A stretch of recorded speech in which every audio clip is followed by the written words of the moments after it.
Bonjour à toutes et à tous et on se retrouve aujourd'hui pour une émission spéciale puisque nous allons parler temps.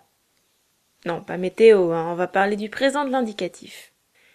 Alors émission spéciale disais-je, mais en fait non, puisqu'à partir de maintenant nous parlerons d'un temps une fois sur deux. Parce que c'est important de savoir conjuguer et que ça va me permettre de parler de certaines confusions qui ont lieu de temps en temps, comme par exemple les si je serais toi au lieu de si j'étais toi. Mais chaque chose en son temps et commençons par le commencement. Donc, qu'est-ce que le présent de l'indicatif?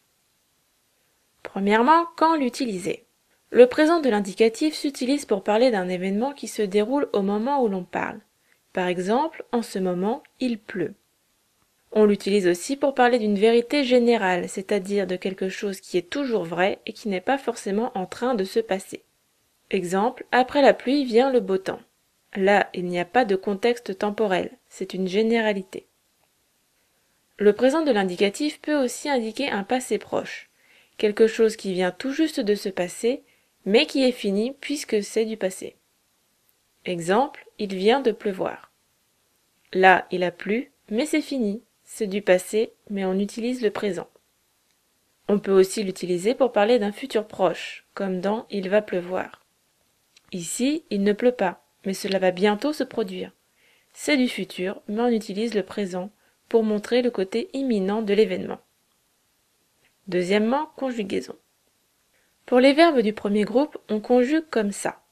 E, ES, ONS, EZ, ENT.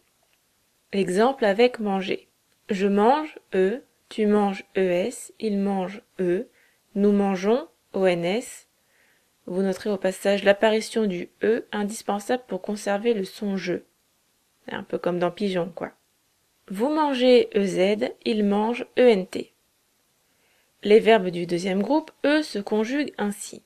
S, S, T, 2 SON, 2 SEZ, 2 SENT. Exemple avec choisir. Je choisis IS, tu choisis IS, il choisit IT, nous choisissons 2 SONS, vous choisissez 2 SEZ, ils choisissent 2 SENT. Et maintenant passons aux verbes du troisième groupe.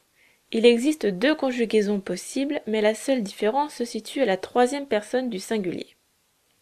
En effet, les verbes du troisième groupe se conjuguent S, S, T, ONS, EZ, ENT, alors que les verbes en dreux se conjuguent avec un D à la troisième personne du singulier, sauf les verbes en indre, oindre et soudre, qui eux prennent un T.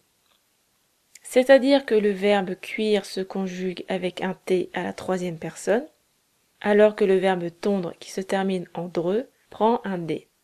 Le verbe peindre, quant à lui, qui fait partie des exceptions, prend un T. J'attire aussi votre attention sur les verbes pouvoir, vouloir et valoir qui se conjuguent comme ça. X, X, T, ONS, EZ, ENT. Si vous avez un doute sur une conjugaison, une petite vérification sur cet outil incroyable qu'est Internet ne fait pas de mal. Et ça ne prend que quelques secondes. Ou au pire, ouvrez un document Word, ça marche aussi. Comme je l'ai dit au début, ces vidéos viendront une fois sur deux, donc la prochaine portera sur une différence orthographique, comme celle d'avant, et la suivante sur un autre temps de l'indicatif.